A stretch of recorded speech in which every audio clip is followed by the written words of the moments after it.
দেশের ভেতরে মাত্র ৫ থেকে ২৫ কিলোমিটার গভীরে আটকে আছে তীব্র শক্তি, যা ছড়িয়ে আছে সিলেট থেকে চট্টগ্রাম পর্যন্ত।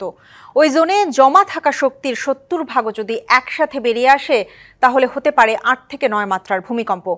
৩১ ঘন্টায় এই জোন থেকে ৪ বার ভূমিকম্প হওয়াকে বড় কম্পনের আগাম বার্তা হিসেবেই দেখছেন বিশেষজ্ঞরা। ১ থেকে ১৫০০ বছরের ব্যবধানে বড় ভূমিকম্পের যে শঙ্কা রয়েছে, এখন চলছে সেই সময়। শঙ্কা হলো প্রলয়ঙ্করী কাণ্ড ছাড়া এই ঝুঁকি থেকে বের হবার সুযোগও নেই। সবুজ শ্যামলে জড়িয়ে থাকা প্রিয় এই ভূমির নিচেই যেন রয়েছে এক ভয়ঙ্কর রূপ। মাত্র ৫ থেকে ২৫ কিলোমিটার নিচে দুই টেকটনিক প্লেটের সংযোগে জমা রয়েছে হাজার বছরের সঞ্চিত শক্তি, যার অবস্থান দেশের উত্তরের সিলেট থেকে শুরু করে পূর্বের চট্টগ্রাম পর্যন্ত। বাংলাদেশের অভ্যন্তরের এই ফল্ট তৈরি হয়েছে বার্মিজ ও ইন্ডিয়ান প্লেটের